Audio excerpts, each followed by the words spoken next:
Good day everyone, my name is Carito Juderic and I am from Group 4 Reporter and I will be discussing to you the Judicial Affidavit Rule. So the first one is the rationale for the Judicial Affidavit number 1288 Supreme Court effective on January 1, 2013, promulgated by the Supreme Court to reduce congestions, delays, and high litigation costs by replacing direct oral testimony with sworn statement. By the format of question and answer, it addresses the slow, cumbersome adversarial by requiring affidavits to be submitted before trial. So before this rule, among witnesses had to tell their whole stories in front of the judges by using the format of question and answer. Um, it was called direct examination. So instead of witnesses stands for many hours by the use of judicial affidavit, ila na lang i-write ang ilahang mga statement into document, ipasa dayon before sa pre-trial. So let's move on to number 2, which is the significance of the use of judicial affidavit exhibits. So the use of judicial affidavits and attached exhibits implemented under AM number 1288 Supreme Court serves to drastically reduce trial time by approximately two-thirds, decongesting courts by replacing direct testimonies with written sworn statement. This system accelerates cases resolution as witnesses are immediately available for cross-examination.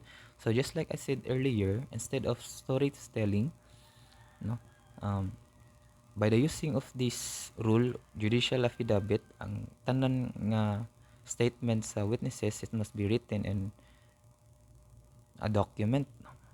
So, ang sudang judicial affidavit, it must be question and answer. For example, what did you see during that time? Kinsay involved ana nga kaso, kinsay biktima, no? And the exhibit is that you must be included ang receipts, photos, or contract together sa imuhang gihimo nga statement. So let's move on to the third one, which is the scope. So Section 1, Paragraph A, this section defines where and when the rule must be followed. First, where it applies, it is mandatory in almost all trial court, including the metropolitan, municipal, and regional trial courts, as well as specialized courts like Sandigang Bayan and the Court of Tax Appeals. What it covers, it applies to all actions and proceedings requiring the receptions of the evidence. Exception is that it is specifically excludes small claims cases which follow their own simplified procedures. So, number 2, regional trial courts or Sharia district courts are listed as the second level of courts mentioned. Third, Sandigan Bayan Court of Tax Appeals of Court Appeals and Sharia Appellate Courts are listed as the third level. The fourth one is the investigating officers and bodies authorized by the Supreme Court is to receive the evidence, including the Integrated Bar of the Philippines. And the fifth one is the special courts and quasi-judicial bodies whose rules of procedure are subject to disapproval of the Supreme Court, and so far as their existing rules of procedure contravene the provision of this rule number 1. So let's move on to the paragraph B. For the purpose of brevity and above courts, quasi-judicial bodies or investigating officers shall be uniformly referred to here as the court. So let's move on to the fourth one, which is the application of rule criminal actions. So this only applicable if these conditions are met. So first is the low-level crimes. The maximum of penalty for the crime is 6 years prison or less. Number 2, agreement. So the person accused of this crime agrees to use this written statement no matter how serious the penalty is. And the third is the money matters. For the civil part of the case, like paying back money or damages, the rule always applies regardless of the penalty. So, paragraph B, the prosecution shall submit the judicial affidavit of its witnesses no later than 5 days before the pre-trial, serving copies of the same upon the accused, the complaint, or the public prosecutor shall attach to the affidavit such as documentary or object evidence as he may have marking them as exhibits A, B, C, and so on. No further judicial affidavit, documentary, or object evidence shall be admitted at the trial. So, in short, this rule is meant to speed up trials by using written statement for less serious crimes or when everyone involved agrees to it. So let's move on to number 5, which is the contents. According to Section 3, this section outlines the mandatory requirements for judicial affidavit. It must be written in a language that witnesses understand. So according to sa Section 3, um, requirements sa judicial affidavit, it must be kanang language nga ma-understand sa usa ka witness. So in the paragraph A, name, age, residence, or businesses, address, and occupation of the witness. So it must be involved ang iyang name, age, ug iyang address. So in the paragraph B, legal counsel, the name of address of the lawyer conducting or supervising the examination. So katong nag-conduct sa conducting of the supervising the examination sa usa ka witnesses, it must be included ang iyang name ug address sa counsel. The statement of truth, which is a C, a declaration that the witnesses is answering under oath understand the potential criminal liability for false testimony or perjury. So ang duty sa usa ka lawyer is dapat ipa-understand niya sa usa ka witnesses og unsay penalty kung mag-false testimoniation siya ani nga statement. So sa D, numbered question and answer that establish how witnesses knows the fact, the relevance of this fact to the case, and identification of any attached and evidence. And the paragraph E, signatures. Ang signatures sa witnesses must be printed name and even signatures. So lastly, the F or jurat, a formal certification by notary public or authorized officer confirming the witness talk an oath. So they are the one who witness if ang usa ka person or nag-witness is ni undertake of oath. So let's move on to number 6, so effects of non-compliance. In paragraph A, missing deadlines. If you don't submit your judicial affidavits and evidence on time, you lose the right to present them. However, the court may allow a late submission once if there is a very good reason, the other side is not very hurt, and you pay a fine between 1,000 and 5,000. So if wala ka kapas during sa due date, you may lose the right nga mo present sa imong judicial affidavit, but the court allows if na kay good reason, and also you are responsible nga mo pay between 1,000 to 5,000 to other party. So in the paragraph B, no show witnesses. If a witness doesn't show up to their scheduled court hearing, their written affidavit won't be considered evidence. If a lawyer misses the hearing without a valid excuse, they lose the chance to cross-examine the court side witnesses. Understandable ra kayo. In a paragraph C, incorrect formatting. If an affidavit doesn't follow the required content, the verification rules, the court won't accept it. Similar to late filing, the court may allow one-time correction if there is a valid reason, but the lawyer responsible will be fined 1,000 to 5,000. So if ang iyang judicial affidavit is incorrect or wala na mao ang iyang contents, ang court won't accept is judicial affidavit, but it allows only one time, just like ganina sa paragraph A. But also, ang lawyer ani is responsible will be fined 1,000 to 5,000. So let's go to number 7, which is the sworn of attestation. In the paragraph A, the lawyer who interviewed the witness must sign a statement at the end of the affidavit. They must swear that they recorded the witnesses answer accurately and that they did not coach or tell witnesses what to say. So, ang trabaho sa lawyer is kanang iyang signan ang affidavit sa witnesses, and the lawyer must not coach or tell ang iyahang witness or iyang client. So in paragraph 1, that specifically confirms that the lawyer correctly wrote down questions that they asked and the answers the witness gave. So kung unsay gihatag sa lawyer nga question, the lawyer must confirms the answer of the witnesses or sa witness clients. And the second paragraph, this confirms that neither the lawyer nor anyone else present tried to influence or teach the witness how to answer the question. So the lawyer must ensure that walay laing tao nga kuyog sa usa ka person nga nag-answer sa affidavit, kay it might kanang teaches him kung unsay mga na during nahitabo ato. So it must be nga ang witnesses lang ang nag-answer ana nga affidavit. So let's move on to number 8, which is the effect of false attestation by the lawyer. Na paragraph B, this warns that if a lawyer is caught lying in the statement false attestation, they will face disciplinary action which could lead them to being disbarred. So if ang lawyer daw is nag-try to influence sa usa ka witnesses or iyahang tried to or gi-edit ang iyang statement, ang usa ka lawyer may be faced or charged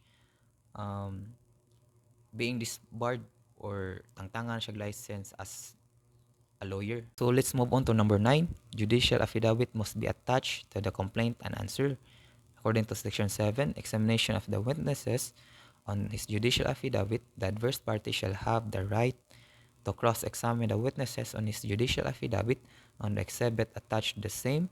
The party who presents the witness may also examine him as on redirect. In every case, the court shall take active part in examining the witness to determine his credibility as well as the truth of his testimony and to elicit the answer that is needed for resolving the issues. So let's move on to number 10, which is the effects of failure to submit the judicial affidavits and exhibit on time. A party who fails to submit the required judicial affidavits and exhibit on time shall be deemed to waive their submission. So if there's a chance ang party wala ka submit sa ilahang judicial affidavit, he may be lose a chance to submit or ma-waive ang ilang submission sa ilang affidavit. So let's go to number 11, which is my last topic. The remedy in case of late submission. The court may, however, allow only once the late submission of the same provided the delay is for a valid reason and would not unduly prejudice for the opposing party, and the defaulting party pays a fine of not less than 1,000 to 5,000. So if ang consequence of late submission sa ihang judicial affidavit, he may be allow once sa court,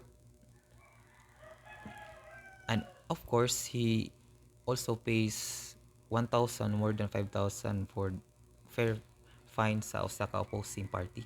Offer of testimony in judicial affidavit. Instead of offering the oral testimony of the witness, the party using the judicial affidavit of his witness in place of a direct testimony shall present such affidavit and state the purpose of the testimony contained therein at the start of the presentation of the witness. Next, objection to testimony in the judicial affidavit ruling of the court. The presentation of the judicial affidavit and the statement of the purpose of the testimony contained therein will give the adverse party the opportunity to object to the testimony. So the adverse party may, on the ground inadmissibility, move to disqualifying the witness or strike out his affidavit or strike out any of the answer found in the judicial affidavit. So the court is required to promptly rule on the motion of the adverse party. If it grants the motion, any excluded answers shall be marked by placing the same in brackets under the initial of an authorized court personnel The other party may rules. The other party may, however, make a tender excluded evidence under Section 40 of Rule 132 of the Rules of the Court, and the provision of Section 6 of the Judicial Affidavit Rule require the court to promptly rule on the motion of the adverse party. Appearance of the witness at the scheduled hearing. So, the submission of the judicial affidavit of the witness and the attached exhibits does not exempt the witness from appearing at the scheduled hearing. The rule still requires his appearance. The appearance of the witness is necessary because the adverse party has the right to cross-examine him.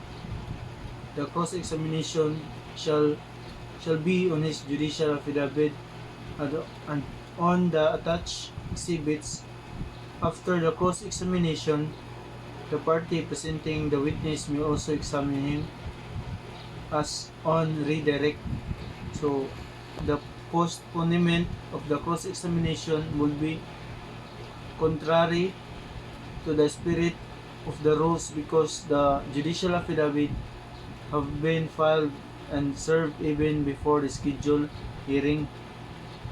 So, the court under the judicial affidavit rule is not a mere passive entity that merely receives evidence from the parties. The rule integrates an element of the inquisitorial system which allows the court to have an active role in the proceeding. The rule clearly mandates the court to take active part in examining the witness to determine the credibility of the witness and truth of his testimony. So, elicit the answer that it needs in resolving the case. So, Section 7, Judicial Affidavit Rule. The question of the court shall not therefore be confined to mere clarificatory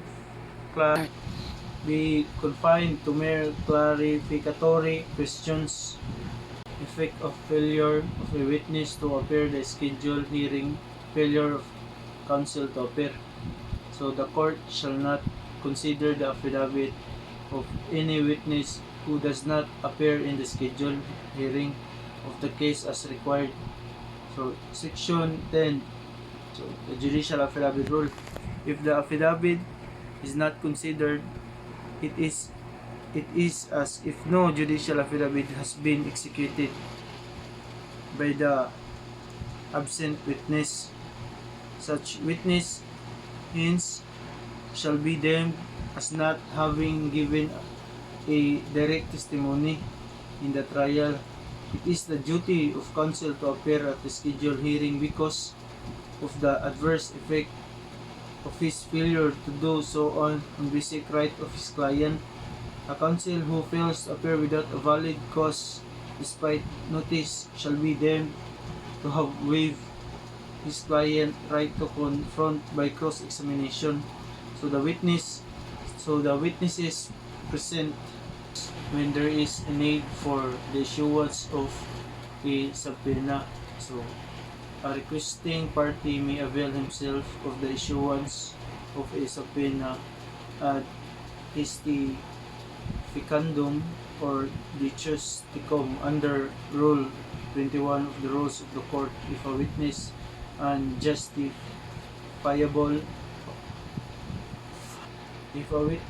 unjustifiably declines to execute a judicial affidavit, or B. refuses without just cause to make the relevant books, documents, or other things under his control available for copying, authentication, and eventual production in court. Section 5 Judicial Affidavit Rule. So, the witness referred to is a government employee or official or a requested witness who is neither the witness of the adverse party nor a hostile witness. So, the rules governing the issuance of subpoena to the witness shall be the same as when taking his deposition that that except that the taking of a judicial affidavit shall be understood to be ex parte. Spec 5 Judicial Affidavit Rule. Oral offer and objection of exhibits under the rules of court. So, an oral offer of evidence is the formal spoken presentation of documentary or object exhibits by counsel. So usually, this is done after the last witness testifies. So sa ato ba, human na sa testimony, i-present dayon sa lawyer ang mga exhibits na isulti ang purpose sa matang usap. Under the rule, documentary and object evidence must be offered after testimonial evidence. Objection must meet immediately after the offer is done, and kinahanglan specific ang legal ground sa objection, like irrelevant ba or inadmissible. So in the same way, objection must be timely on oral evidence, and the objection must be raised as soon as the problem appears, during questioning or after the answer. For documentary evidence, objection is only made after all witnesses have testified and the exhibits is formally offered. So the rule must be emphasized timing, offer after testimony, and objection immediately after the offer. To ensure proper and fair presentation of evidence in court. Hearsay evidence, opinion evidence, and character evidence. We focus on character evidence under the rule on evidence. Character evidence refers to proof of a person's moral character, whether good or bad, to show behavior in case. Under Section 51 of the Rules of Evidence, Rules of Court Rule 132-134, character evidence is generally not admissible except in certain cases. So, first, in criminal cases, the accused may present evidence of good moral character if it is related to the offense charged. So, pasubot ani, pwede niya ipakita na tarong siya kung relevant ang kaso. So, the prosecution, however, cannot present bad character unless it's rebuttal. Second, the character of the offended party may also be shown if it helps prove whether the offense is probable or not. Third, in civil cases, character evidence is only allowed if it is directly related to the issue in the cases. So, character evidence is generally not allowed except when it is relevant and helps determine the truth of the case. Hearsay evidence and the rules of evidence. So, under Rule 130 of the Rules on Evidence, hearsay evidence is an out-of-court statement offered to prove the truth of what being said. So, pasabot ani ang statement gikan sa tao na wala mismo nag-testify sa court, mao nga generally dili siya admissible. So, the reason for this rule is because hearsay is not tested in court through cross-examination. Wala chance ang opposing party na mo-question sa nabuhat sa statement. So, possible nga dili siya reliable. So, however, there are exemptions. Some hearsay statement may still be admitted if the law recognizes them as reliable, such as testimony or deposition of in a former proceeding. So, ang hearsay evidence is generally not allowed because it is not directly tested in court, but it may be admitted if it falls under recognized exception. Hearsay evidence under the rules on evidence not admissible. Hearsay is an out-of-court statement offered to prove the truth of the matter asserted.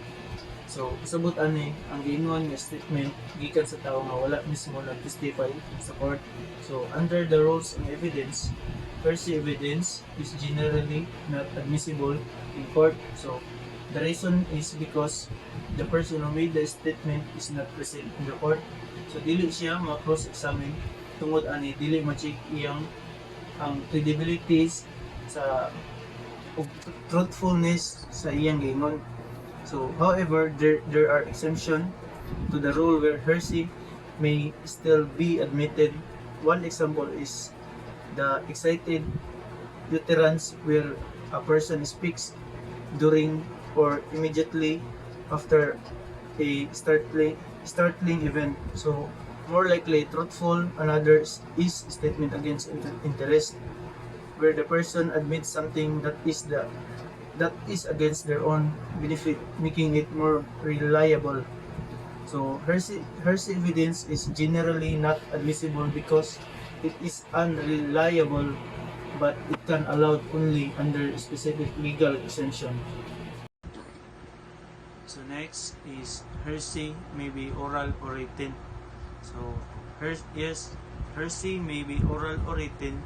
Hearsay is formally defined as a statement other than one made by the declarant while testifying at the trial or hearing offered in evidence to prove the truth of the matter asserted. So it refers to a statement made by a person outside the court that is later presented in court to prove that was said is true. So the reason it is called why hearsay is because the witness is not the one who personally saw or experienced the event. So they are just repeating that someone else said. Because of this, hearsay is generally not allowed as evidence since it may not reliable and the original person who made the statement cannot be examined. Basis for excluding hearsay evidence under the rules on evidence. So hearsay is a statement, either oral or written, made outside the court and offered to prove the truth of what is asserted. So under the rules of evidence, hearsay evidence is generally excluded because it is considered unreliable and untrustworthy. So pasabot ani kay ang statement gikan sa tawo nga wala mismo nag-testify sa court, so dili siya ma-cross examine tungod ani it lacks direct personal knowledge. So mao nang gi-consider siya as no evidence sa korte. So however, sa hearsay is excluded, not always absolute, so because there are exemption provided by the law. So in addition, under the rules on testimonial evidence, testimony must be based on personal knowledge only. So similar acts are also generally not allowed to prove that a person did the same act before or after, except for specific purpose like intent, identity, plan, or system. So overall ani ang hearsay is excluded mainly because it is unreliable, not subject to cross-examination and not based on personal knowledge. So unless it falls under legal exemption. When evidence is hearsay. Evidence is hearsay when its probative force depends on the competency and credibility of some persons other than the witness by whom it is sought to be produced.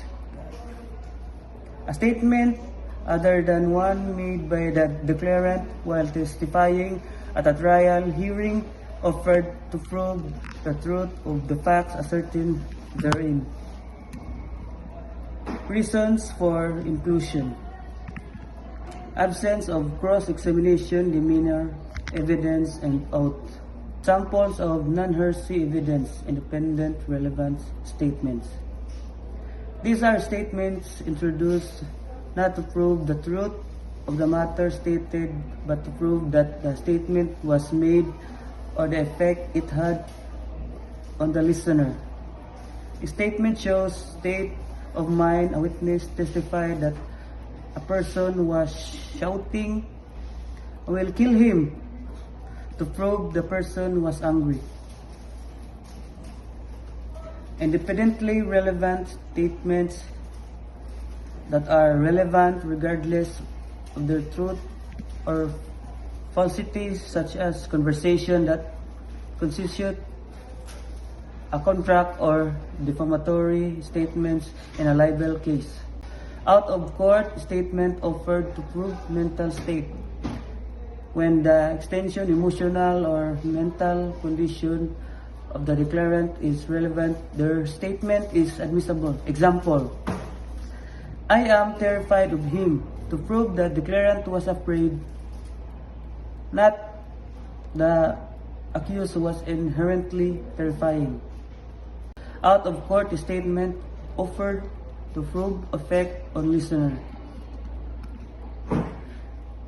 If the statement is offered to show the listener knowledge, belief, or response, it is admissible. Example, in a case involving fraud, a witness testified that they heard the suspect says the stock is guaranteed to triple in a value, to show the victim relied on the statement. Out of court statement offered to prove statement was made.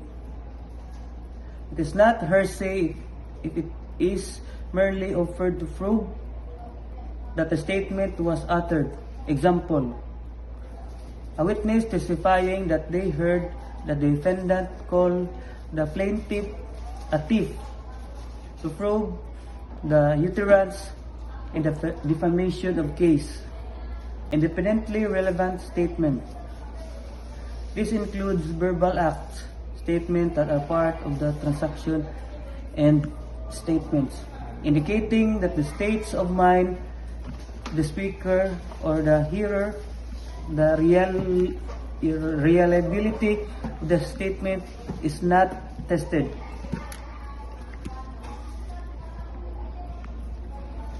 Only that it was made. Hearsay evidence in the determination of probable cause. Is general admissible in the determination of probable cause, such as in preliminary investigation, because the proceeding is not a trial, determine guilt beyond reasonable doubt. Expectation of hearsay rule. Hearsay is inadmissible except as otherwise provided in the rules. Key exception includes dying declaration, statement of descendant or person of unsound mind, declaration against interest, action or declaration about pedigree, section 40, family reputation or tradition regarding pedigree, section 41, common reputation, section 42, part of the res gestae, section 43, records of the regularly conducted business activity, section 44, interest of official records, section 45, commercial list, and like section 46, learned treatise size, section 47, testimony or disposition at the former proceedings, section 48. Dying declaration. The declaration of dying of a person made under the consciousness of an impending death may be received in a case wherein his or her death is the subject of inquiry as evidence of the cause surrounding circumstance of such death. Elements of dying declaration. Consciousness of impending death, that the deceased was conscious or the impending death, conscious or impending doom. Subject inquiry. The declaration relates to the cause, circumstance, and declarants. Admissibility. The declaration is offered in a case where the declarant's death is the subject of inquiry. Competency. The declarant was competent witness if they had been alive. Assailing a dying declaration. Signed declaration made by the assailed by proving the declarant was not under the under the consciousness or impending death, showing the declaration was not based on a personal knowledge, speculation on how killed them, demonstrating the statement was not spontaneous or was coerced, proving the declarant was not in rational state of mind, showing the declarant had motivate to lie. Statement of a dissident or person on sound mind. This is an exception to the New Hersey rule under the rules on evidence. A statement made by a person who is already dead or of unsound mind may be admitted in court if the case is against the state or representative of that person, and the statement was made upon personal knowledge and in good faith. It is allowed because the declarant can no longer satisfy in court. Part of Res Gest. Bar 2007. Res Gest has two parts. 1. Spontaneous statement. A statement made during or immediately after a startling event while the person is under arrest. 2. Verbal act. A statement accompanying an act that help explain the legal significance of the act. Res gets under the rules of court. Res gets means things done.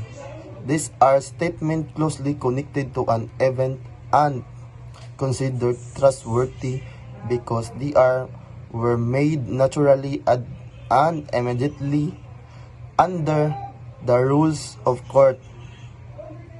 Regs include spontaneous statement and verbal act. That is, spontaneous statement, basis of admissibility, objection of admissibility. A spontaneous statement is made by a person during or right after shocking event while under excitement. Like a statement was made too late after the event. Declarant was already calm and reflected. Statement was based on her not person knowledge. Event was not starting enough. Verbal act bar 2011. These are the words spoken together with an act giving meanings to an act. The words are admitted not to prove truth but to explain the act. For example, a person hands money and says, "This is payment for the debt." That statement explained why the money was given. Records of regularly conduct business activity. Business records rule. Business records such as receipt, ledgers, payroll, hospital chart, and logs may be admitted as evidence, even the maker is absent. Like requirements made in regular course of business, made at near the time of the event recording, made by a person with knowledge or based on information from one with duty to report, properly authenticated by custodian or qualified witness. Declaration against interest. A statement made by a person now unavailable that is against his own interest when made, since people normally do not make statement damaging to themselves unless true it is admissible. Example, I alone stole the money. Like that. Ako ra usa ang nagkawat sa kwarta. Declaration about pedigree. A statement by a deceased or unavailable person concerning family history such as birth, marriage, death, legitimacy, ancestry or relationship. Example, may ako sa akong papa, ang pangalan sa akong papa kay si Juan Cruz. Nana. Family reputation or trading regarding pedigree. Reputation existing in a family about lineage or relationship may be used as evidence. It is based on a family tradition passed from one generation to another. Example, akong tanan family members na kay baw na nako and Maria nya Maria as legitimate as the legitimate daughter of Pedro. Common reputation, this refers to reputation existing in community before controversy arose regarding matters of public interest such as boundaries, customers, marriage, moral characters, or historical fact. Example, the whole barangay knows that a road was already been public property. Like tanan barangay na ba kay kana nga kalsada kay baw na sila ana nga public property na. Entries in official records. Entries made by a public officer in the performance of official duty or by a person especially required by a law or admissible as evidence. Example, birth certificate, death certificate, and police blotter, marriage certificate, tax record. Like, mura na yung mga kuan, like, they are trusted because officials are presumed to perform duties regularly and accurately. Commercial list and the like. Section 45, Commercial list and the like. Evidence of statement of matter of interest to person engaged in an occupation contained in a list, register, periodical, or other published compilation is admissible as tending to prove the truth of any relevant matter so stated if the compilation is published for use of by a person engaged in that occupation and in generally used and relied upon by them therein. Certain commercial lists and reports of matter of interest to person engaged in a particular occupation are admissible in evidence as exception to Hersey rule, provided they are made by person engaged in the occupation and are generally used and relied upon by them, and those lists and reports are published on Section 45, Rule 130, Rules of Court. So let's move to Learned Treatises. Section 46, Learned Treatises. A published treatise, periodical or pamphlet on a subject of history, law, science, or art is admissible as tending to prove the truth of a matter stated therein if the court takes judicial notice or a witness expert in the subject testifies that the writer of the statement in the treatise, periodical, or pamphlet is recognized in his profession or calling as expert in the subject.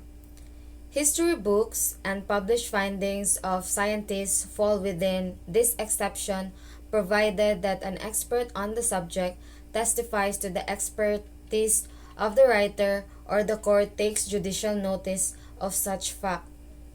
Testimony or deposition at a former proceeding. Section 47. Testimony or deposition at a former proceeding.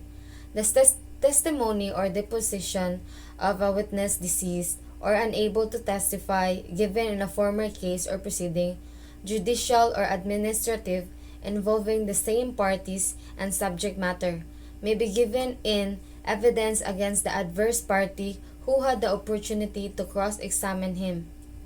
Residual exception. Section 50. A statement not specifically covered by any of the foregoing exceptions having equivalent circumstantial guarantees of trustworthiness is admissible if the court determines that the statement is offered as evidence of material facts. The statement is more probative on the point for which it is offered than any other evidence which the proponent can procure through reasonable effects, and the general purpose of these rules and the interests of justice will be best served by admission of the statement into evidence. However, a statement may not be admitted under this exception unless the proponent makes known to the adverse party sufficiently in advance of the hearing or by the pretrial stage in the case of a trial of the main case, to provide the adverse party with a fair opportunity to prepare to meet it, the proponent's intention to offer the statement, and the particulars of it, including the name, address of the declarant. Exception to the hearsay rule in child abuse cases.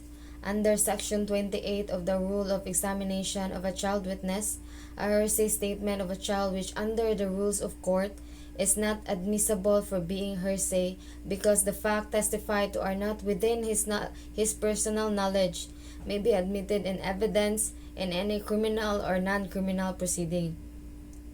The testimony is admissible provided the same be offered in the child abuse cases and the statement made by the child is one describing any act or attempts the act of child abuse. Opinion evidence.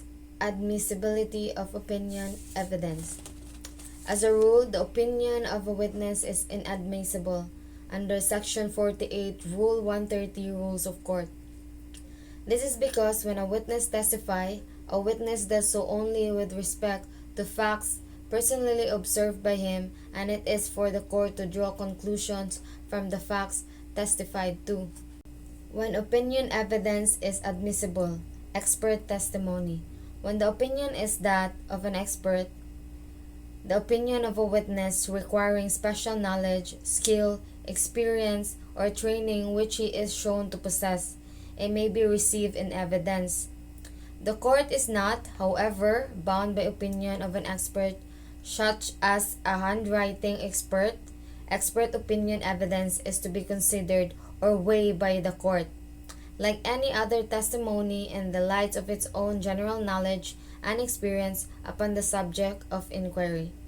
The probative force of a testimony of an expert does not lie in a mere statement of his theory or opinion, but rather in the aid that he can render to the courts in showing the facts which serve as a basis for his criterion and the reasons upon which the logic of conclusion is founded. Opinion of an ordinary witness when admissible.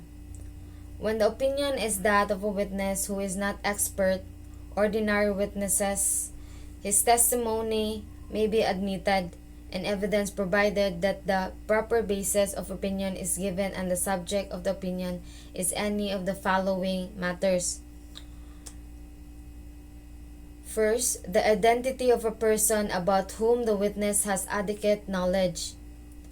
Second, the handwriting of a person which the witness has sufficient familiarity.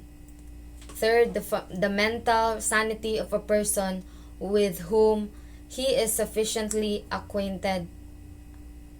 And the fourth, the impression of the witness of the emotion, behavior, condition, or appearance of a person. The second is in any of the above, the opinion of ordinary witnesses inadmissible. Character evidence. Character evidence is testimony or documents proving a person acted in conformity with their specific character traits evidence. On a particular character occasion. Evidence is generally inadmissible under Section 51. Character is the aggregate of the moral qualities which belong to and distinguish an individual because the evidence of a person's character the general result or trait of one distinguishing attribute to prove that a person acted to what a man is and depends on the attributes character or trait in a particular occasion. It is not the same as man's reputation because the latter depends on attributes which other believe one to possess. Inadmissibility of character evidence.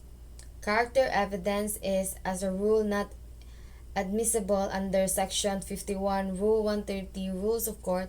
Character is generally irrelevant in determining a controversy because the evidence of a person's character or trait is not admissible to prove that a person acted in conformity with such character or trait in a particular occasion. Evidence of bad moral character of the accused.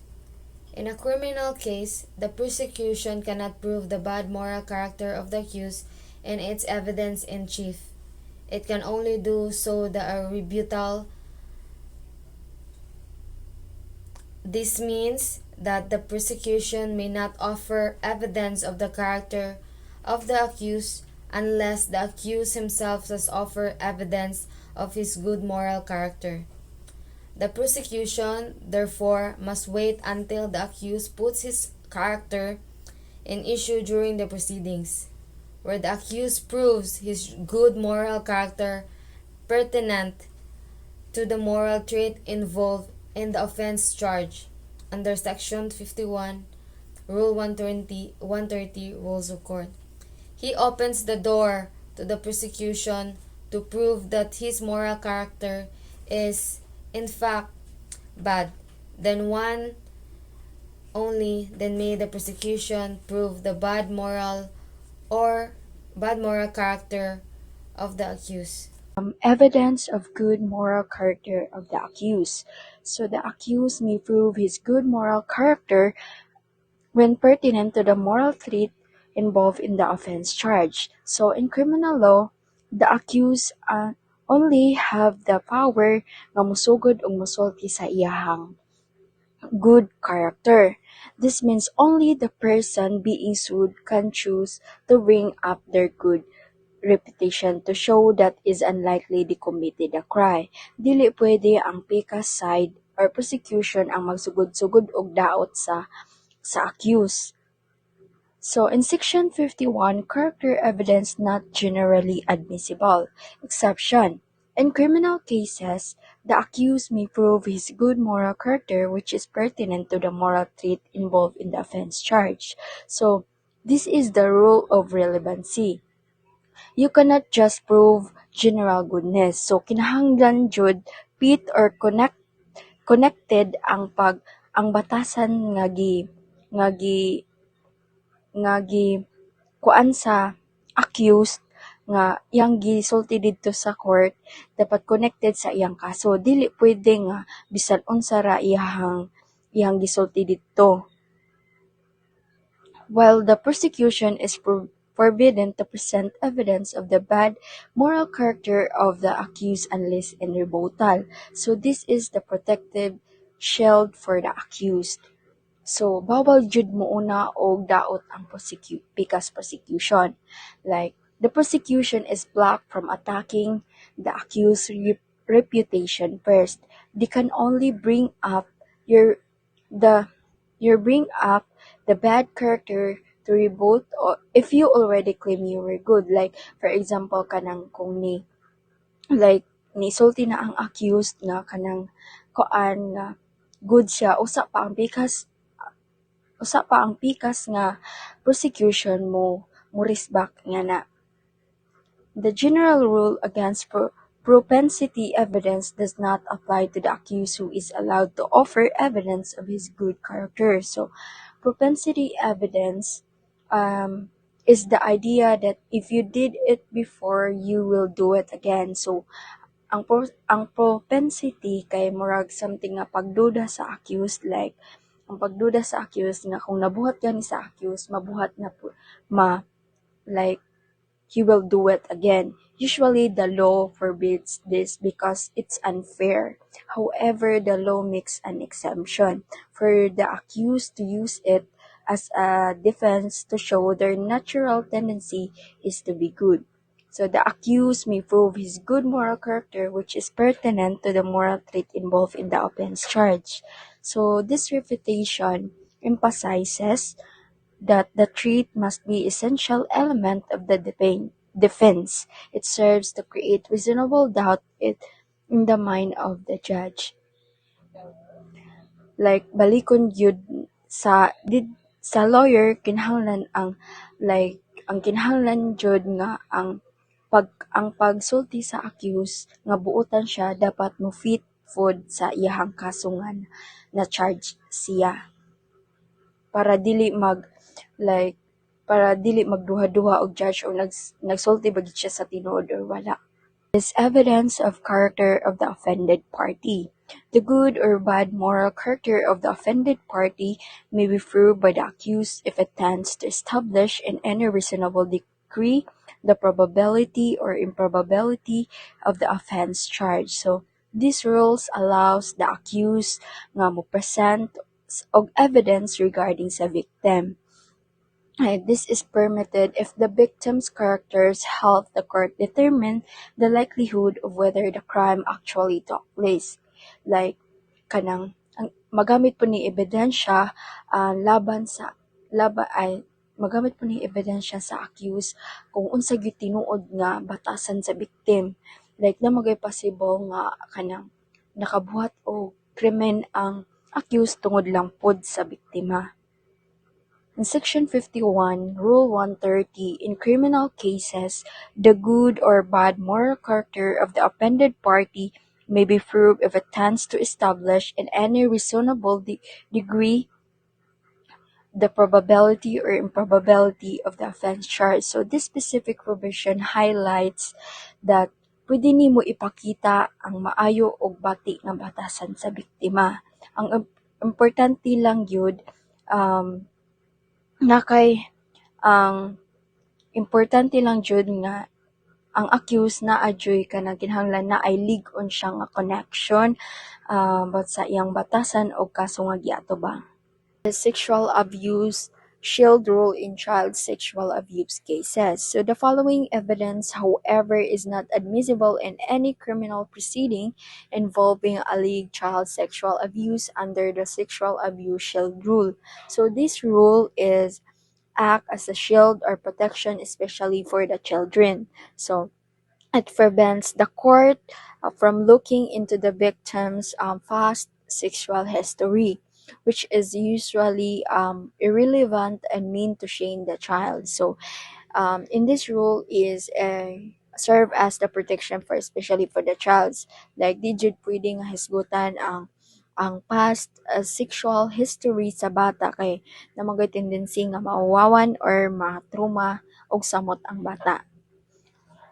So letter A is evidence to prove the alleged victim engaged in other sexual behavior. So the defense is strictly prohibited from presenting evidence that the child had previous sexual encounters with other people to make them look less innocent. So bawal gyud na ipakita sa korte nga ingana na nagrelasyon siya o sa ubang tawo, like ana kiat nga bata para lang ingnon nga kiat or ana inadmissible na siya sa korte, dili na siya madawat. Letter B is evidence offered to prove the sexual predispositions of the alleged victim. So, you cannot offer evidence to suggest that the child has a tendency or inclination towards sexual activity based on how the child talk, act, dress, bawat yun na siya dito isulti. Ana siya, dili pwede mo ingon ang accused nga kini nga bataa like hilig man gud ni magsugod-sugod og laway nako ingana mga kuan bastos nga pangulti siya may mag-una-una para lang ay para lang depensahan ang iyang kaugalingon di gyud na pwede sa korte kay ang protected ang bata ani nga rules which is sexual abuse shield rule ana. Under this rule, the accused is not allowed to prove the bad moral character of the offended party. So while an accused can usually prove their own good character, they can specifically ban from attacking the bad character of a child victim. So in sexual abuse cases. So kasagaran sa uban nga kaso, pwede ra di ba nga daoton ang character sa biktima. Pero kung nag-involve na gani na siya case about sa child sexual abuse na gani ang kaso, bawal gid na daoton ang bata. Ang pagkatawo sa bata, yan na. However, evidence of any of the above is admissible to prove that a person other than the accused was the source of semen, injury, or other physical evidence. So, this is the only exception, mao gini exception sa that the accused can only talk about the victim's other sexual behavior if it proves that ang physical evidence nga na found is like kanang mga DNA ones or semen is actually not belongs to him or it belongs to other persons. Mao ra gyud only exception sa accused nga iyahang kanang pwede nga hisgutan didto sa sa korte. Character evidence in civil cases. In civil cases, evidence of the moral character of a party is admissible only when pertinent to the issue of character involved in the case. So in civil litigation, the general rule is that character evidence is excluded. So dili importante imong batasans. The judge or the court focuses on legal obligations, liabilities, or contracts, not the personality or goodness of the people involved. Character only becomes admissible if the issue itself is about the person's character.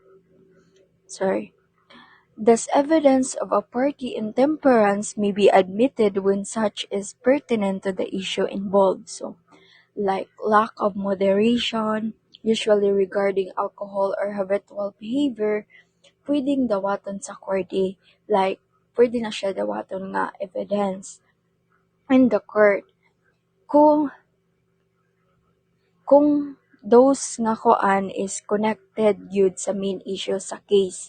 They can be admitted only if it is a central element of the legal dispute such as proving someone fitness for a specific legal responsibility. Next is evidence of good character of a witness, proof of character or trait of character. So evidence of the good character of a witness is not admissible until such character has been impeached. So the law operates in the presumption of truthfulness. Every witness is presumed to be telling the truth. So the law assume nga ang tanan nga gisulti sa witness is tinuod while naa siya sa iyahang stand or right sa pagsulti niya. Therefore, you cannot present evidence to freeze or support a witness' good character unless the opposing party has already attacked or impeached the witness' credibility. So, dili kadayon mo laban sa imong witness. Like, buutan or matinudan imong witness. Kung wala pa siya, gidaot sa pikas nga lawyer. O diha naka pwede nga mo kuan mo laban sa imong witness. In all cases which evidence of the character or trait of character of a person is admissible, proof may be made by testimony as to refutations or by testimony in the form of an opinion. So, where the character evidence is allowed, there are two primary methods of proof: reputations of the accused. So, what the community generally says about the persons or the accused. And the opinion is the personal belief of the witness regarding that person's character. So, kung like for examples like ang moingon ang witness nga ang iyang reputation sa base kana ang accused ang iyang reputation sa among barangay kay like kanang buutan man kani siya og matinud-anon gid siya muna reputations. Then ang opinion para sa opinion like for maingon ang witness nga para nako bisa akong pagkailani nga witness is kanang kuan maayo gid ni siya nga tao og matinud-anon gid ni siya na siya. And cross-examination inquiry is allowable into relevant specific instances of conduct. So, while direct testimony is usually limited to general reputations or opinion, the opposing counsel during cross-examination has the right to ask about specific acts or events to test if the witness' opinion or the person's reputation is actually true. So, kung like for example, nga niingon ka nga buutan imong witness, ang because lawyer have the right to ask a specific acts or events.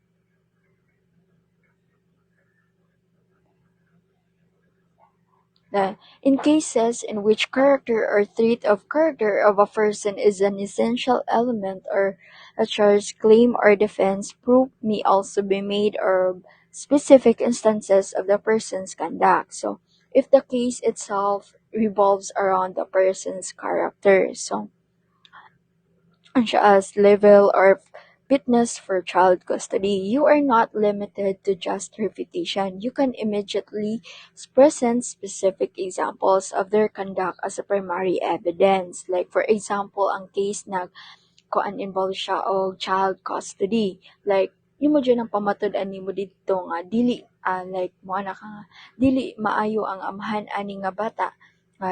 Like in the kuan nga imong i-present pod ang ebidensya nga ang amahan sige og hubog-hubog o sige og panugal maong nakabuhat siya kuan sa bata kanang panakit na muna siya specific instances, examples of specific instances. Offer of evidence and trial objections. So, Rule 132. In Section 34, offer of evidence, the court shall consider no evidence which has not been formally offered. The purpose for which the evidence is offered must be specified. So, this section establishes the mandatory requirement of formal offer. So a judge is legally prohibited from considering any object or testimony that was not officially presented and assigned a specific purpose. This ensures that the court uses verified, relevant evidence to make a decision. So, jud ni ang pinaka-importante. Bisan pa og nakita na sa judge ang ebidensya kung wala nag-formally offer, mura ra nag-exist sa dito sa korte. Kinahanglan sad og kunong kuan musulti kag mga any reason kanang kung na formally offer man gani na kailangan sa na nimo ikuan dito kung unsa gi purpose nga nung gi-offer na nimo nga evidence. In Section 36, objection to offer of evidence must be made orally immediately after the offer is made. So, this is the timing for objection. So, kinahanglan mo object kadayon orally, iniguman gyud og offer sa pika side. So, kung madugay na gani ka og storya, like pasabot ana kanang mura kag kanang nidawat na ka ana nga ebidensya. Ana. Objection to the testimony of a witness for lack of formal offer must be made as soon as the witness begins to testify. Since the witnesses must be offered before they speak, if a lawyer starts asking questions without making that offer first, the opposing counsel must stand up immediately to stop the flow of testimony. Like, ang pikas lawyer ni, nagsugod na sila pangutana sa imong witness, pero wala pa nila gi-offer ang katong nga witness, kinahanglan mo object kadayon. So, wala pa nakatubag ang witness. Pahunungon to sila. Objection to a question propounded in the course of the oral examination of a witness must be made as soon as the grounds therefore shall become reasonably apparent. So the grounds for the objection must be specified. So during is questioning, the lawyer asked an illegal questions like kung ang ang lawyer ni ask ng mga illegal questions, you must object the moment you realize nga dili na mga mao iyahang gipang mga illegal na nga kanang questions or wrong na. You must also state the specific legal ground. Importance of offer of evidence, Bar 2003, 2012, 2018. An evidence must be formally offered under the rules of court. The court shall consider no evidence which has not been formally offered. So this highlights that a formal offer is a condition precedent to the admissibility of evidence. It is the procedural bridge that turns a physical object into a legal exhibit. Kinahanglan jud i-formal offer ang evidence. Kung wala gani na siya na formally offer, di gyud na madawat or inadmissible na siya nga ebidensya bisan unsa pa na ka-importante nga evidence. So, a formal offer is necessary since the judge are required to base their findings of fact and their judgment solely and strictly upon the evidence offered by the parties of the trial. So, this ensures the due process. Judges are not allowed to conduct their own private investigation or use outside knowledge like news or social medias. They are strictly bound to the record created by the parties during the trial. Kinahanglan like ang judge bawal jud mo gamit og mga information nga gikan sa gawas or sa mga social media. Kinahanglan kung unsa ray na gi-offer sa trial, maura nay basihan sa iyang desisyon. Marking of document, not a formal offer. So a document or any article for that matter is not evidence when it is simply marked for identification.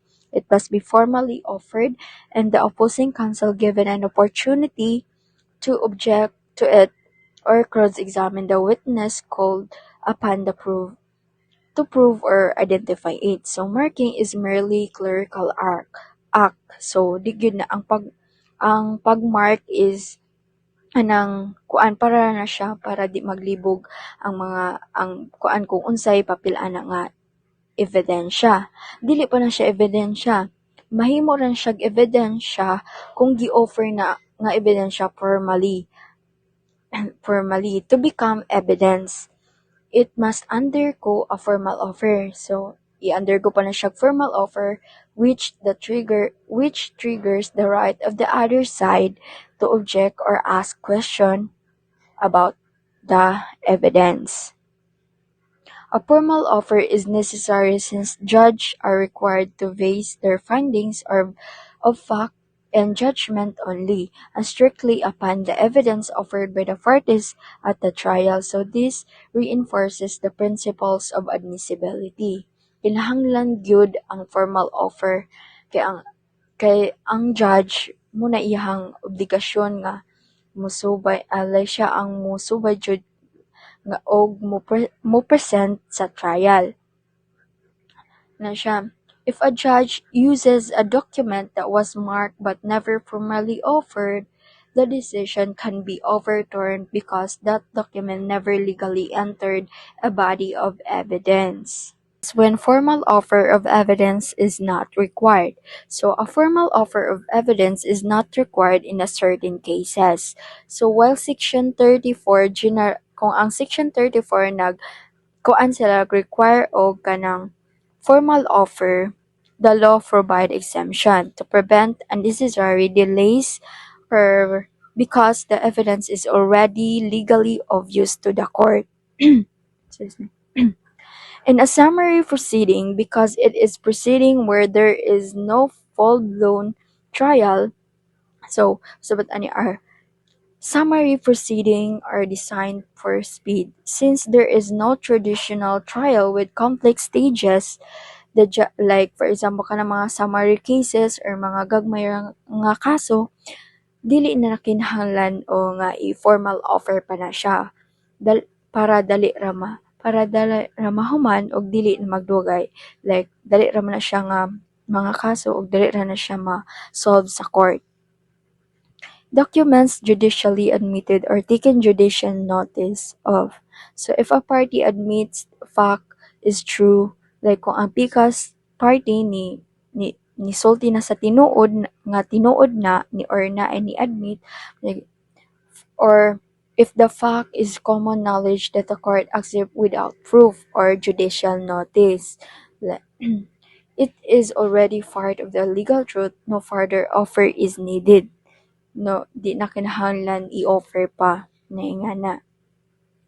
Documents, affidavits, and depositions used in rendering summary judgment. So, ano siya, like labor cases, mga administrative cases nga like samaan ng mga away sa trabaho, mga ginagmalanggod, mga misunderstanding. Maingana, the rules of evidence are more relaxed. The judge or arbiter looks at all submitted affidavits as they without waiting for a formal oral offer. So, documents or affidavits used in deciding quasi-judicial or administrative cases. Mana siya. Lost objects previously marked, identified, described in the record, and testified to by witness who had been subject or cross-examination in respect to said objects. So VAR 2012. So if an object like a weapon was already shown na siya, marked as an exhibit and discussed by the witness but didn't get lost. So na-discuss na siya dito or anang na-marka na siya or na-exhibit, then na-discuss na sa witness but nawala. The court can still use the description of that object found in the records. So, pwede gihapon to gamiton nga sa korte. Ang description based sa record sa witness. When evidence is offered by petitioner but not by respondent. So, in one case, certain delivery receipt did not form part of respondent formal offer but that the same form part of petitioner formal offer. The Supreme Court held that no error could be ascribed because the delivery receipt were never least formally offered by the petitioner. So, evidence once formally offered na gani and admitted belongs to the entire case, not just the party who offered it. So, this is the principles of commonality of evidence. So, either party can benefit from evidence that is already on the record. When evidence is to be offered, how an offer of evidence is made. So when evidence is to be offered, as to when the offer of evidence is made depends upon the nature of the evidence. So procedural law dictates the specific windows of the time for offering evidence.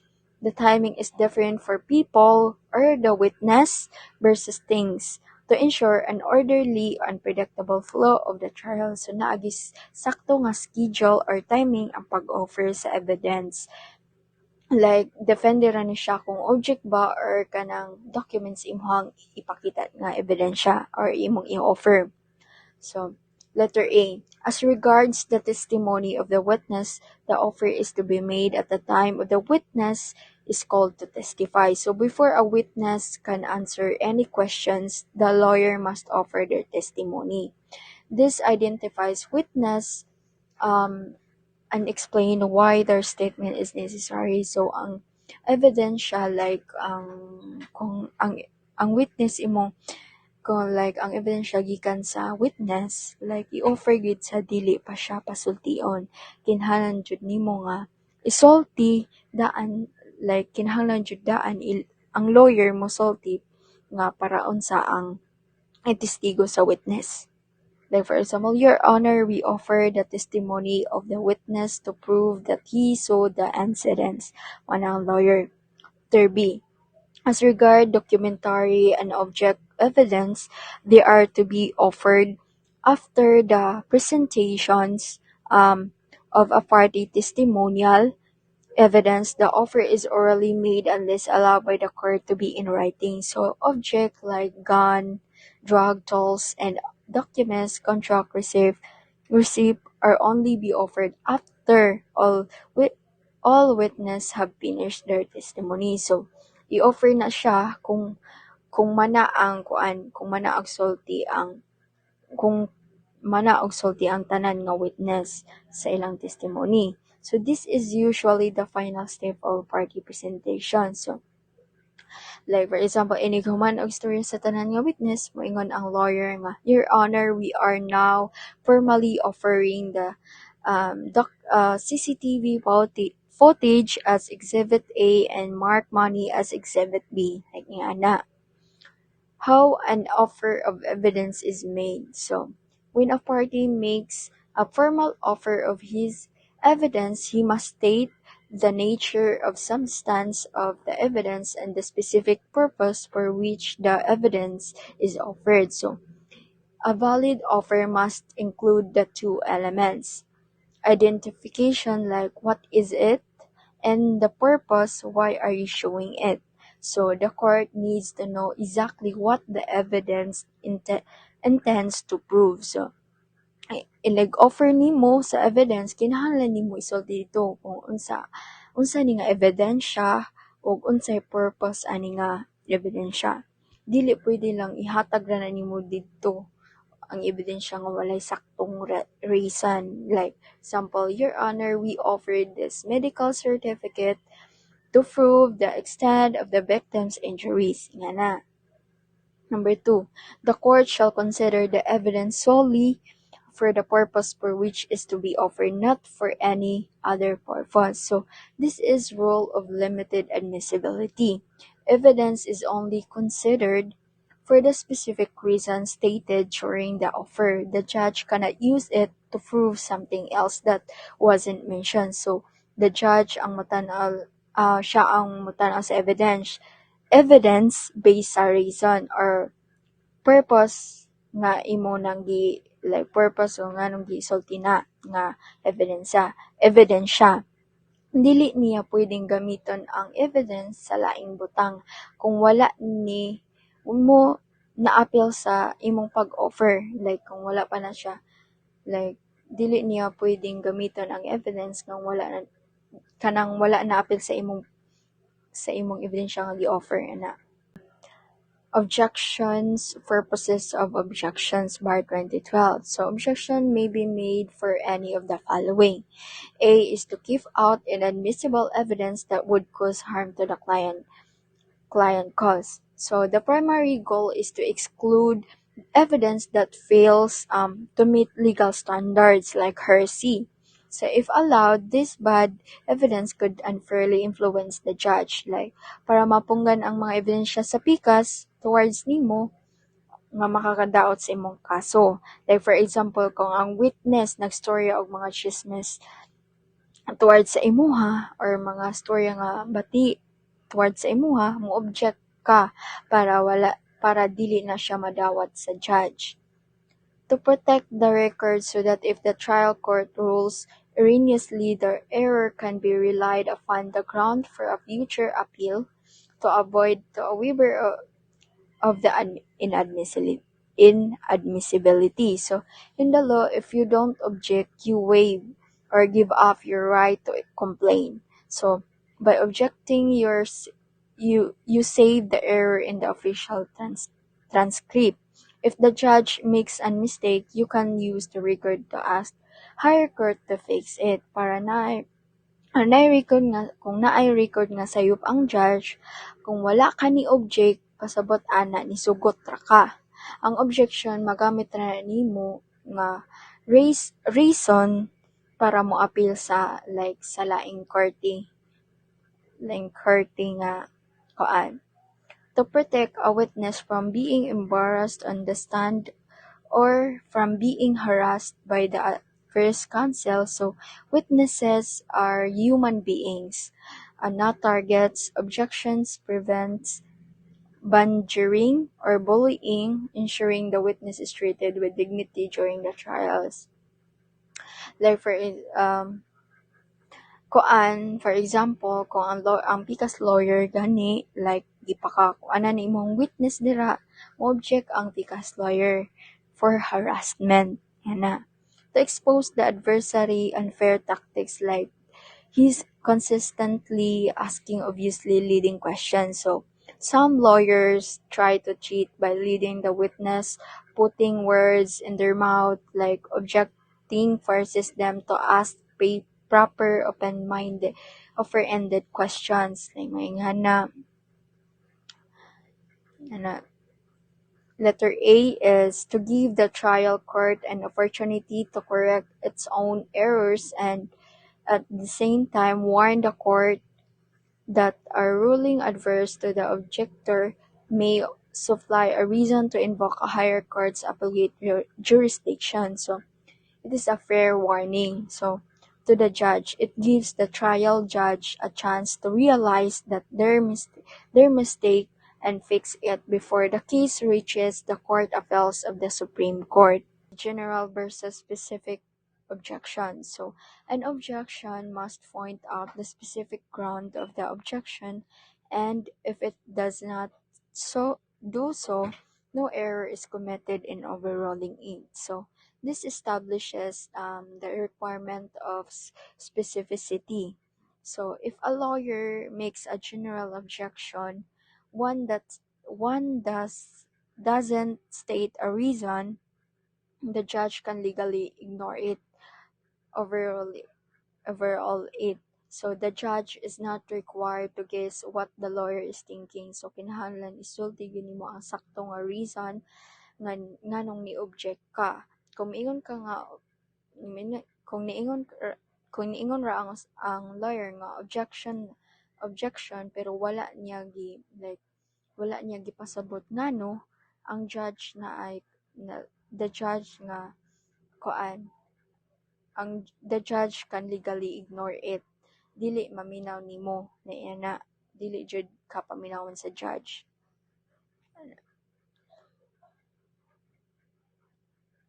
The last paragraph of Section 36, Rule 132 provides the grounds of the objections must be specified. The objection therefore must be specific, hence an objector must be implicit as the legal ground he invokes. So to be implicit means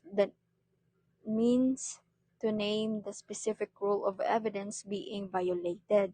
So for example, instead of saying that's not right, you must say objection, or objection, heresy, or objection leading question. So kinahanglan klaro imong legal ground. Dili pwedeng moingon lang ka nga ni object ra ka. Kinahanglan nimo i-mention ang like mga sakto nga rule, like mga nakuan na nga rules, nalapas like na kuan na ba nga mga rules. He cannot simply manifest that he is interposing an objection. He has to precisely state the exclusionary rule that would justify his opposition to the proper evidence. So the exclusionary rule refers to a legal reason why the evidence should be kept out. By precisely stating it, you allow the judge to make an informed ruling and you protect the record for any future appeals. So dili pwedeng ingon igo ra ka pahibalo nga ni object ka. Kinahanglan nimo isulti ang sakto nga exclusionary rule, ang reason kung anong kinahanglan i-exclude or dili dawatan ang kato nga ebidensya, ang maong ebidensya. Like for example, like ni ana ang objection, Your Honor, the question is leading because it's already suggests the answer to a witness. Yan na. Formal and substantive objections. Bar 1997. A formal objection is one directed against the alleged defect in the formulation of the question, while a substantive objection is one made and directed against the very nature of the evidence. it is inadmissible, either because it is irrelevant, or incompetent, or both. So, ang formal objection daw is nag-focus on the way the question is asked. For example, the lawyer's question is ambiguous. Like, we say ambiguous, the question is unclear or can be understood in different ways. For example, when did you meet him? Like, unclear siya in the first time, last time, or anytime.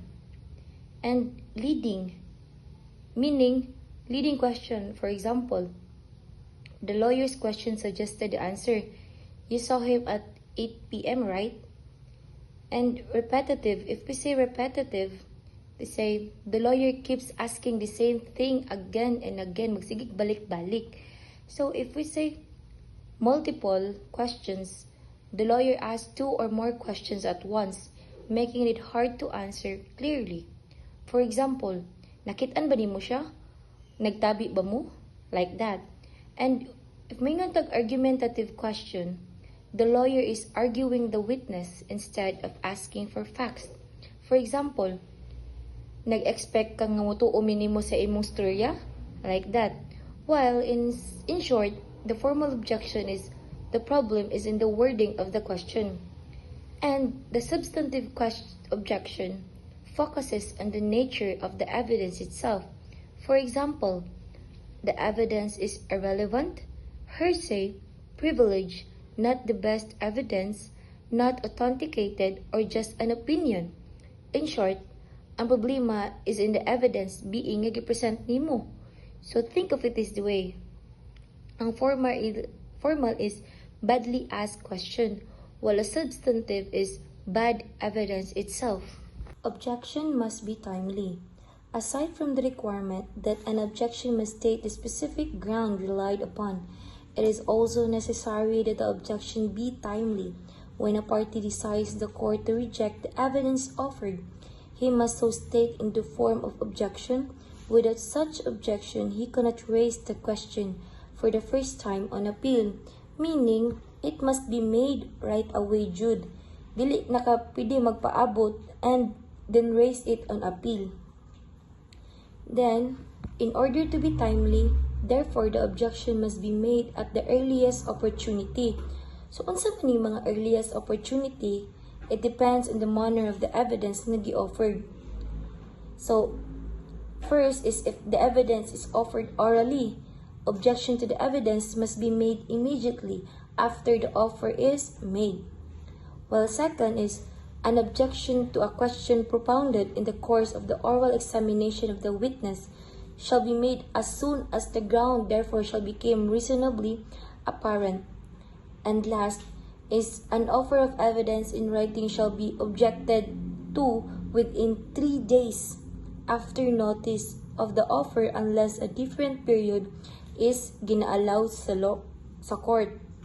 And the third one is the rules therefore make the offer of evidence the frame of reference for a timely objection. Hence, it is to be assumed that an objection to the evidence before it is offered is premature, and no adverse inference may be had against a party who does not object the evidence there before it is offered. In short, objections are tied to the offer of evidence. You object when evidence is offered, not before. The fourth one, recall that the rule requires that an objection to a question in the course of an oral examination should be made as soon as the ground for the objection becomes apparent. In short, during questioning, you must object as soon as the ground becomes clear. And last, there are witnesses who are quick to answer even before the question is over. Before the adverse counsel can react and object to the question, the answer comes in the rapid-fire fashion, preventing counsel from inserting himself neatly between the question and the answer. So in short, sometimes witnesses answer too fast before the lawyer can object. In short, why objection must be timely? Because oral or written or during questioning, or else your right is waived. So need jud nga timely ang imong pag-object. Must be immediate.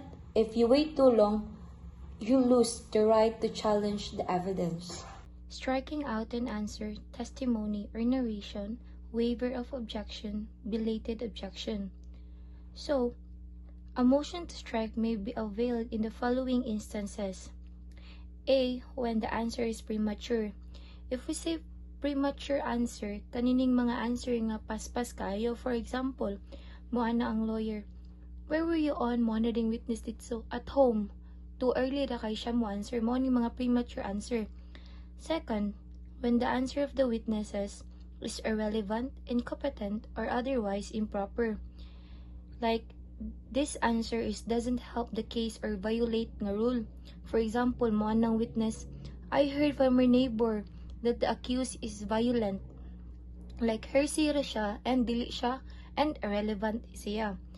Third, when the answer is unresponsive. Unresponsive meaning doesn't answer the actual question. For example, mo ng lawyer, did you see the incident? Mo ng witness, I don't like the accused. Like, not responsive siya. Fourth is when the witness becomes unavailable for cross-examination through no fault of the cross-examining party. Meaning, unavailable for cross-exam witness disappear or becomes unavailable, not dili siya fault sa lawyer. For example, witness gives testimony but later ni larga siya abroad before ni cross-exam siya. And last is when the testimony was allowed conditionally and the condition for its admissibility was not fulfilled. This means like conditional testimony allowed only if a condition is met but it wasn't. For example, testimony admitted if document is produced but ang document never shown. So, in short, ang motion to strike erase that answer, it's not the proper evidence. Waiver of objections, belated objections, bar 2004. It is a rule of evidence that any objection against the admission of any piece of evidence must be made at the proper time, and that if not so made, it will be understood to have been waived. The proper time to make a protest or an objection is when, from the question addressed to the witness, or from the answer thereto, or from presentation of the proof, the inadmissibility of the evidence is or may be inferred. The term waiver implies the existence of a right, claim, privilege, or something is one entitled to. It is by its nature an unilateral act. It need not, however, be a positive act. Meaning, ang kaning waiver of objection daw, in simple meaning, if you don't object to evidence at the proper time, you lose the right to challenge it later. Proper time meaning when it becomes clear that the evidence is inadmissible. From the question, the answer, or the proof nga gipresent. Waiver means you had the right to object but staying silent, you gave it up. Even if you don't actively say, I waive, the law treats your silence as waiver. In short, failing to object right away equals to automatic waiver. Late objections are not allowed to the rule. Extent of waiver for failure to object and waives objection to its admissibility. In plain language, the evidence becomes admissible, but the waiver involves no admission that the evidence possesses the weight attributed to it by the offering party. A waiver should not be construed as an admission that the evidence is credible. It does not also mean that the non-objecting party waives his right to present controverting evidence. It is only waiver of objection of two matters, namely the relevance and the competence of the evidence. Meaning, ang kaning extent of waiver, if you don't object at the right time, the evidence becomes admissible. But waiver only covers admissibility, the relevance, and the competence. Ang waiver does not mean nga you agreed evidence is credible. You accept the evidence has the weight or value claimed by the other party, or you lose the right to present contradicting evidence. In short, failing to object makes the evidence admissible, but you can still attack its credibility and weight later. For example, if hearsay evidence is offered and you don't object, it's admitted. but you can still argue later that the witness is unreliable or presents stronger evidence to encounter it. This ruling on objections. The ruling of the court must be given immediately after the objection is made, except when the court desires to take a reasonable time to inform itself on the question presented. However, the court must give its ruling during the trial, and at such time will give a party an opportunity to meet the situation presented by the ruling. On Section 38 to Rule 132, Rules of Court. Ruling on objection in simple meaning, when a lawyer objects, the judge must rule right away. The only exception, if the judge needs a short time to study the issue, but the ruling must still be made during the trial. The ruling should be given at the time that allows the party to respond or adjust to the situation. For example, ang scenario, a lawyer objects because a question is leading. Judge duty, the judge should immediately say, objection sustained, meaning the question is wala gi allowed, or objection overruled, meaning the question is allowed. If the judge wants to check the law first, he may pause briefly, but he must still give the ruling before the trial moves forward, so the lawyers know how to proceed. In short, judges must decide objections quickly so the trial keep moving fairly. Ruling of the court sustaining or overruling the objection need not to be stated except if the objection is based on two or more grounds. Remember that, two or more grounds. In such a case, a ruling sustaining the objection must specify the ground or grounds relied upon. On Section 3B, Rule 132, Rules of Court. Next is repetition of objections.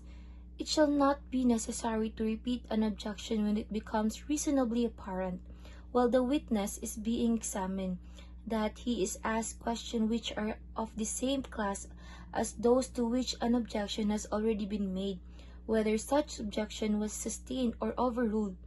Instead of repeating the objection, it is sufficient for the objection to be recorded as continuing objection. Such class of objectionable questions, Section 37, Rules of Court. Thus, when questions calling for a hearsay answer are repetitiously answered by the adverse counsel, the recording of a continuing objection to such objections would be in order after the initial objection had already been made, meaning the repetition of objections in simple meaning, if ang lawyer daw already objected to a certain type of question, for example, nga question is hearsay, they don't need to keep objecting every time that the same kind of question is asked. Instead, the court records it is as continuing objection, meaning the objection applies to all similar questions nga kana nga type. This avoids wasting time by repeating the same objection nga nagsigig balik-balik. For example nga scenario, an opposing lawyer keeps asking questions that call for hearsay answers. First time you objection hearsay. Next time, instead of repeating objection hearsay, every single time you ask the court record a continuing objection. The result is all similar hearsay questions are automatically covered by your objection, whether sustained or overruled. In short, one objection is enough. The rest are covered by continuing objections. Next is tender of exclude evidence, offer of proof. In Rule 132, Section 40, tender of excluded evidence, documents or things offered in evidence are excluded by court. The offerer may have the same attached to or made part of the record. If the evidence excluded is oral, the offerer may state for the record the name and the other personal circumstances of the witnesses and the substance of the proposed testimony. The foregoing rule, called offer of proof, in other jurisdictions embodies the procedure for the tender of excluded evidence. Why make a tender of excluded evidence? This is for two reasons.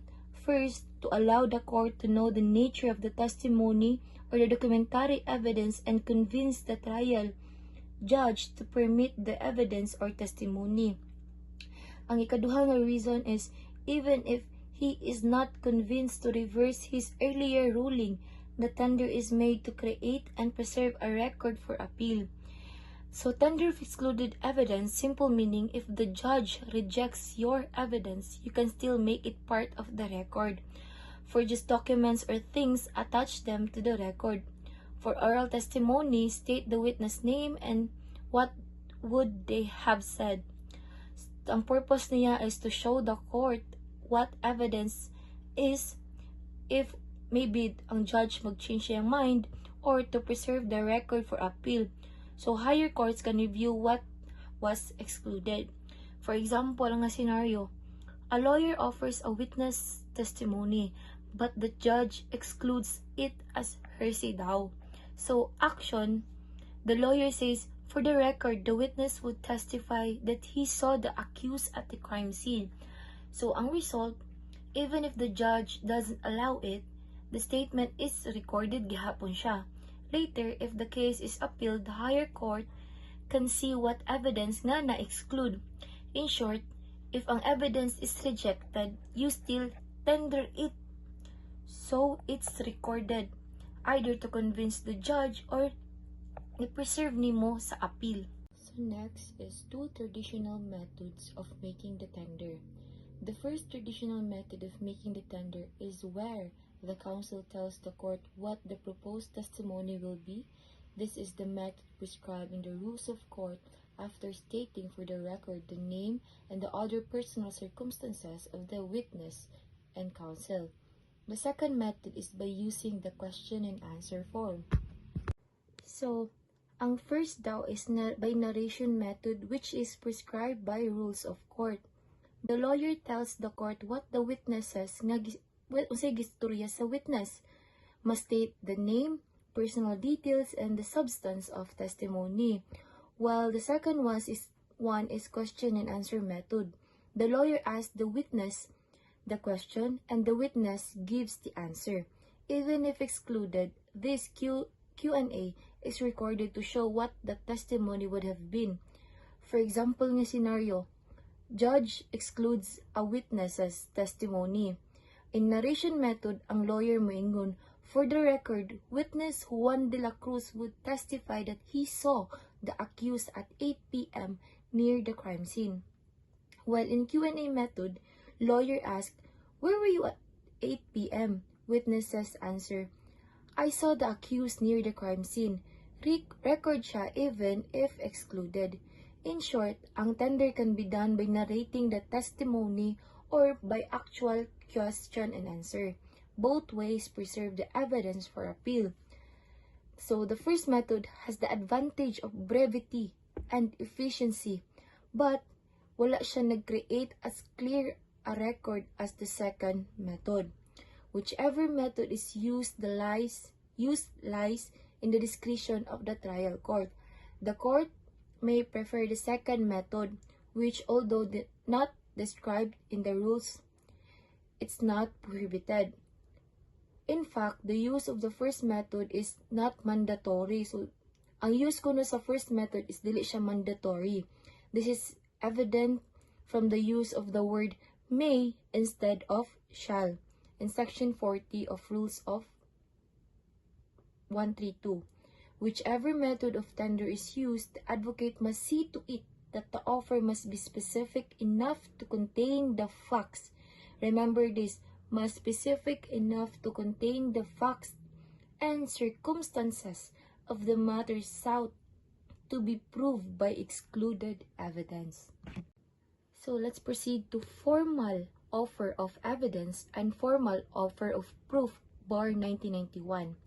So formal offer of evidence, it refers either to the offer of the testimony of a witness prior to the latter's testimony, or the offer of the documentary and object evidence after a party has presented his testimonial evidence. Loosely, it has been referred to as formal offer of exhibits, where object and documentary evidence are to be offered. While offer of proof is the process by which a proponent of an excluded evidence tenders the same. If what has been excluded is testimonial evidence, the tender is made by stating for the record the name and the other personal circumstances of the proposed witness and the substance of his proposed testimony, if the evidence excluded is documentary or of things the offer of proof is made by having the same attached to or made a part of the record. So, formal of evidence, in simple meaning, this is when a lawyer formally present evidence to the court. In testimonial evidence, offered nimo siya before the witness mo testify. In documentary or object evidence, offered after presenting the witness. Sometimes called offer of exhibits for documents and objects. For example, lawyer says, Your Honor, we formally offer Exhibit A.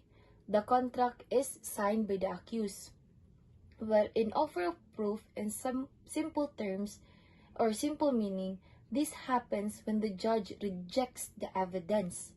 The lawyer still make it a part of the record by A. Testimonial evidence stating the witness's name and what they would have said. In documentary or object evidence, attaching it to the record. Ang purpose niya is to show the court what was excluded and to preserve it for appeal. For example, judge exclude a witness's testimony. Lawyer says, for the record, witness Maria Santos would testify that she saw the accused at the crime scene. In short, ang formal offer of evidence is presenting allowed evidence. Only present nga pang allowed nga evidence, while ang offer of proof, recording excluded evidence for appeal. So last is additional evidence after case is rested. The rules of court does not prohibit a party from requesting the court to allow it to present additional evidence even after it has rested its case. Any such opportunity, however, for the ultimate purpose of the admission of additional evidence is already addressed to the sound discretion of the court. Generally, additional evidence is allowed when it is newly discovered or where it has been omitted through inadvertence or mistake, or where the purpose of the evidence is to correct evidence previously offered. So, meaning is, in simple meaning, ang additional evidence, kanining, even if a party already said, I rest my case, they can still ask the court to allow more evidence. The judge has discretion, meaning it's up to the judge whether i-allow niya or dili. Usually allowed siya if the evidence is mga newly discovered, na kanang wala siya na-avail before, or it was forgotten or omitted by mistake. Nalimtan nimo, like that. Or third is it is needed to correct or clarify evidence already presented. For example, scenario, a lawyer rests his case but later naka-find siya new document providing the accused alibi. So ang action, he asked the court to admit this new evidence. Ang judge nga role is the judge decides if it is fair and reasonable to allow it considering timing and purpose. In short, even after resting, you can still present your evidence. But if only ang judge mo agrees, and usually for mga new, forgotten, or corrective proof. And that's all. Thank you.